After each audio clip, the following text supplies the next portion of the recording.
com. Got to get myself a new disclaimer jingle worked up for these guys. GCES. Yeah. Clint, Smith, Galen, Bargerstock with us this morning. Good morning, fellas. Good morning. I said you were bleary-eyed. You actually just got back in town, huh? Yeah. So we got back at like 3 a.m. We pulled into our house from Costa Rica, which was amazing. We took our office for the and spouses for the first time to our company retreat this year to Costa Rica. Beautiful. So it was good. Wow. Yeah. Wow. 3 a.m. I was already here at work for a half an hour. Oh, nice. That's really early. Yeah. You get here that early. That's my everyday. Yeah. That's probably kind of nice because there's probably no traffic. There's nobody in the building here. I can get so much done.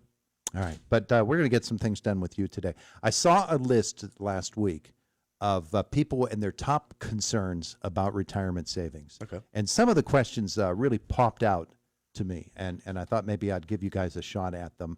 The first of those was something that we have covered before, but I think it's worth repeating. When should I claim my Social Security, and how do I maximize my Social Security benefits for my retirement? That one is always a loaded question for me because, I always tell everybody is completely different. So, you're going to have to take a look at the situation that you're in. Are you married? Are you single? Are you widowed? Because each of those situations is going to be a different claim pattern. Because if you are a widow, maybe you're claiming off of your spouses that passed away Social Security to let yours grow and then collect yours later on. Or if you're married, maybe you guys want to do some kind of structure where you're letting one grow, and because when one person passes away, you get the higher of the two. But then there's also the theory that, you are 62 when you're 62 and you're alive when you're 62. So getting that money in while you're alive might be more than the break-even point in your early 80s that you're going to wait for waiting that 5 or 6 years to claim. So very loaded question. I love it. Yeah. And Clint, when those things come in and we watch his brain go to work, that's a pretty fascinating exercise, isn't it? It only happens a few times a day. When the brain goes to work. Yeah. This is a very early morning for us, so good job on that, Galen. Right. I will say too that I know, Galen, there's those specific things with marriage, but then also there's all these other things that people have to take into consideration too when deciding when to claim Social Security, because there might be other places that they can get money from that would be better than claiming Social Security in the meantime while they let that grow. So ultimately, the best thing to do is sit down with us, because Social Security isn't like a standalone thing. There's a lot of other things that go into retirement. You want to see how all of those play together, but all of those different things have different rules and regulations and ages. Your investments versus Social Security versus life insurance versus pensions.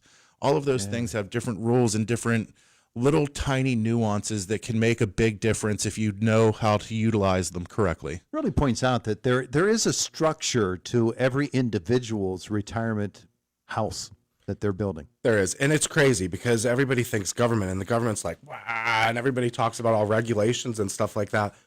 But there's no guidance. Nobody can give you guidance from the government of how to spend that money that you're saving with everybody, as a whole. So, it's one of those personal decisions that you really do need to talk to somebody. Yeah.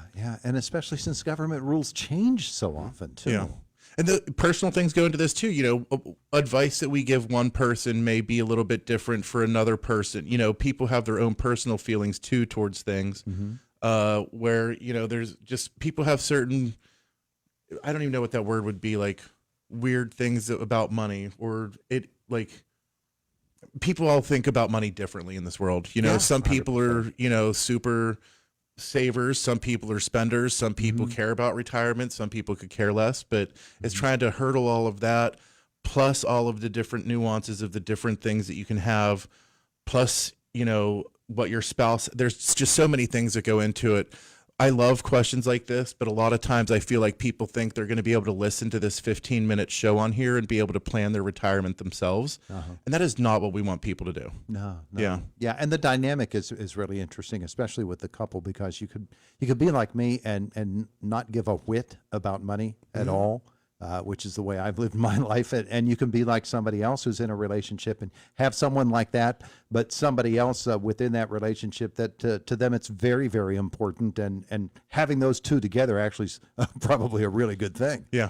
Yeah, I mean, the first 5 minutes of an appointment is where I am establishing questions that you would have and the concerns. And that's where Social Security might come up as a hot topic for some. And then others, I could care less. I saved myself millions of dollars. I worked my butt off to get that. That's what I want to focus on today. So it's really whatever the person wants to talk about is where we're going to go with it. Yeah, yeah. Another of the questions that really popped out to me, because this is such an interesting thing to me, is as we get older, our health deteriorates naturally. That's part of the whole aging process. And so the question was, how do I plan for unknowns, specifically my health care? Well, I mean, the unknowns, what I would tell people is you can plan and have a safety net, but life is going to hit you the way life is going to hit you. So you don't know, nobody knows, could your exit of this world be long and drawn out and you're going to need all this money, or could it be instant and no money is taken? And that's kind of where long-term care, I've thought about long-term care many different ways, standalone plans, building it into life insurance, building it into an annuity, and I've come to the point where I do like long-term care. I think it is an important thing to have because you never know when you're going to need help, and that's really what it's for. It's going to give you the ability to not have to worry as much about needing that help. But at the end of the day, I like building it into something that's already there, like life insurance or an annuity. Yeah. So you're paying a smaller fee for a what if, because it is what if it happens. You don't know. Yeah, and Clinton, that's where, again, that dynamic of having a spouse is going to play into what you're thinking about in terms of your health care and your spouse's health care. Yeah. I mean, it's no surprise we work with a ton of federal employees. For them specifically, a lot of times it's often cheaper for them to keep their health coverage through their spouse after retirement. And, other times it might not be. It really all depends. And you have to look at all of the different parts of the scenario whenever you sit down with us. So our retreat that we just went on was to like a whole entire week of meditation, taking care of yourself and stuff like that. And one of the things that they said there, and I don't even actually remember, they have a really eloquent way of saying it, and it's too early for me to remember, but it's basically, the point of it is that if you don't invest in your health, you'll never be wealthy. Because if you're not investing in your health, you're going to end up putting all of your money into taking care of yourself later. So one of the biggest things to protect yourself, I would think, is actually taking care of yourself throughout your life, watching how you eat, making sure you're exercising, taking care of yourself spiritually, and doing things, preventative maintenance to take care of yourself. And granted, I know that's a long shot of hey, this is how to protect yourself financially, but it's the easiest way to do it. And it doesn't require you to have money to do it. And if you don't do it now, you're going to be putting money towards your health later. Yeah, it's a good approach. Yeah. Really is. I think sometimes when we think about what the two of you do, what your company does, is we get the image of the tent, and you pull back the fold of the tent and go in, and there's Galen with the turban on his head. You did that once. Yes. You had the turban on your head, Yeah. and the crystal ball, and we think, okay, Galen, I'm here. Predict my future. And that's not what it's about, is it? No, it's not what it's about. We've been really lucky. We've had great clients over the years, and whenever Galen and I started this, we have worked for other people. We've worked for the man in big corporations, and we wanted to make sure we took care of not just our clients but also our employees. And we've really been able to do that over the years. And as we've built the company, we've gotten this platform to talk to people. And whenever we talk about finance, we don't look at it just from the money side of it, and the numbers. There's a whole lot more that goes into it with your mindset, the things that you do and practice in your daily life, the way that you take care of yourself and those around you. There's a lot of things that can go into finance. It doesn't have to just all be numbers. And we like to have everyone think of everything in a wide angle lens rather than just concentrating on one tiny aspect of it. Yeah, absolutely. So that being the context for this next question, people wanting to know, according to this list of the questions that people have for financial planners, is how do I protect my retirement income from a big tax bite? And I know there are all kinds of strategies that can come into play. A lot of that has to do with what the income will be coming in after you do retire.